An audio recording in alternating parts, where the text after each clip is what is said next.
I'm Dr. Barry, and here I share educational videos on a variety of different topics. Today is April 4th, 2020, and due to COVID-19, a lot of schools have closed for the rest of the year. At the same time, April is Autism Awareness Month and also Child Abuse Prevention Month. So I thought now would be a perfect time to do a video since many families are home for an extended period of time. And so my shirt says Be Original, and it was made by our Autism ABA team at Compass Counseling. So my first tip is give yourself grace. Give yourself grace, give your kids grace. We just need to give out a whole bunch of grace because things are hard for everyone. Parents are now trying to figure out what they're gonna do if they've had financial changes. Kids, schools are closed. And they're trying to adjust to not seeing their friends, to not being in class, to now having to figure out things online. Everyone is trying to adjust together. And so some things may be hard, and you might just want to give a little grace. Children with special needs are used to having a teacher that's trained for their specific needs. And you as a parent may not have that same training that their teachers have. And so I really do encourage you to ask for help, ask for support if you need it. If you're having specific challenges, specific issues, partner with a parent coach, partner with a counselor that can help you get through this time. Also understanding that many school districts aren't even grading the work that they're giving, and everyone knows that we are just trying to get through this. Okay. And so many aren't even going to grade the work that they're giving parents to do with the kids. And so you still want to try to get your child to do some work, to stay part of a routine. You still want to try to get things done, but you don't want to stress yourself out. You don't want to overly stress your kids out who are already adjusting to so much change. I saw a great picture on social media that talked about how we've just had a few changes that now I can't go shopping when I want to, or I can't connect with friends the way I wanted to. And the world, that's been a big adjustment for everyone. And kids with autism, kids with histories of trauma, abuse, or neglect, they struggle with change. People with anxiety struggle with change. People with emotional or behavioral issues, change is normally something that they don't do very well. And so partnering with someone that can help you through this time is really important if your kid is having significant issues. My next tip is to be flexible, but still try to have somewhat of a schedule. Not an exact, this is what at this time we're going to do this, but just to kind of have a general schedule. Often kids with autism, kids with trauma, kids with special needs really do better with some type of structure. And so trying to structure your day in such a way where you build in things like play, you build in some fun, you build in if they're doing video game time or if they're earning certain privileges, building those things into the day will help you make it through. A little tip for giving rewards. You might do a reward for morning behavior and do a reward for afternoon or evening behavior. Something that I've learned is once a kid has had a bad attitude or they've lost a privilege, sometimes there's not a lot of motivation to turn that around to do something better. And so that's why if they've had a rough morning, having them be able to earn something for the afternoon, it doesn't have to be because maybe, yes, they lost electronics for the entire day, for the week, for whatever, but maybe they can earn reading that special book that they really like. Maybe they can earn something because then it gives them some hope.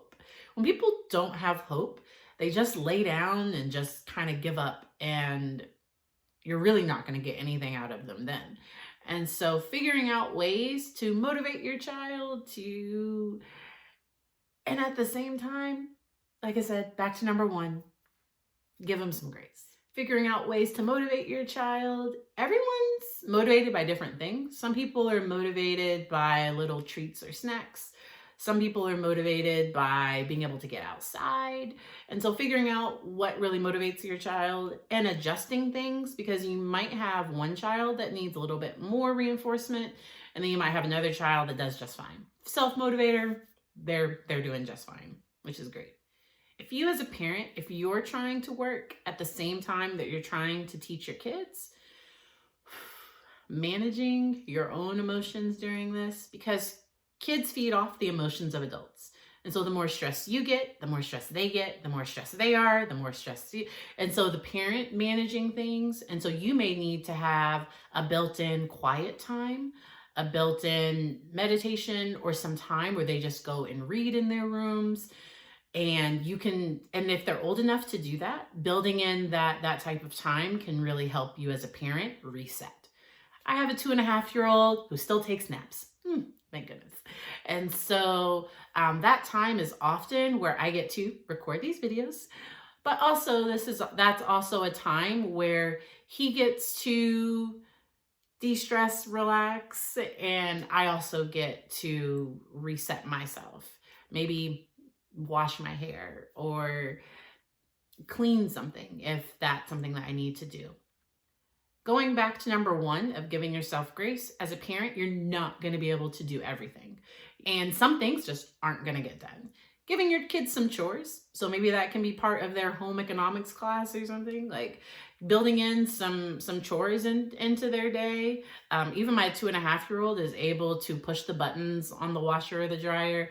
It's hit or miss if he'll help like take the clothes to the room because they may end up all over the floor, and he's 2. So having appropriate expectations for the age, developmental level, and just the personality of your child. So there's some kids that are chronologically 14, but due to some things in early childhood, they may only emotionally be about 7 or 8. And so I'm not going to expect something of that 14-year-old emotionally that really is out of proportion with where they actually are. And that's not talking down to them. That's just meeting that child where they are. And that helps the parent be less frustrated. Because often what's frustrating is that I'm expecting that 14-year-old to have 14-year-old behavior. But emotionally, they're not quite there. And maybe there's some emotional immaturity. Maybe there's some behavioral immaturity. And so figuring out what things help to meet that child where they are can be really helpful and take a lot of stress off the parent where they're not as frustrated and upset. Along with making sure to make time for some meditation or some quiet time, you also want to get some physical activity, whether that's doing PE, putting on some tennis shoes and, running up and down steps, and nothing like crazy, but maybe building in some positive fun things. Maybe there's an old Twister game, or maybe there's something fun that you have that you can build in. Here in America, we're still able to go outside in most places. And so going for a walk as a family, going for a nature walk, maybe that can be part of science class or something. Identifying the different rocks that we see, or identifying if the kids are learning about the types of clouds, identifying the clouds that you see, or just going for a nice walk. That can often just help give that energy that's building up some place to go. Knowing your kid and seeing when their energy is starting to build up, and okay, they probably need a break. Some kids need a break every 15 to 30 minutes. Some kids need a break once an hour. So just kind of knowing your child, and on a different day, they may need something different. And so that's where that flexibility really just comes in handy and makes everything way less stressful for everyone. Normally they would be in school from 8 a.m. to about 3 p.m. You are not going to try to homeschool them for that amount of time. Like normally your teacher can give you a heads up about how much time should these things be taking. It may take anywhere from 1 hour to maybe 3 hours. And so, but just building in school time, and it's probably not going to be all day. And so figuring out what other things you can build into their schedule, into their activities. Also making sure to connect their social needs. And so if there are safe ways to monitor their social media, to monitor their Zoom or any type of groups or things that they're doing, making sure that they're connecting with their friends. I have another video on tips for parents to monitor social media that I'll link on the YouTube channel. And then the last tip I have is just to have fun. This is a difficult time, and just to get through it together, get through it, having a better relationship with your kids, with your spouse, with your friends. Let's get through this in a better space than where we were before. And there are lots of great resources online, connecting with your child's teacher because they may have recommendations for you. And then just realizing everything isn't going to get done. There are going to be some days where it's, okay, we didn't get this done, no problem, moving on. And just not feeling guilty about that and letting your kid be a kid. This is hard for the adults. This is hard for the kids. This is probably hard for the pets who were used to you going away and now you're home all day. My hope at the end of this is that we're better, we're stronger, we're in a better place than we were before.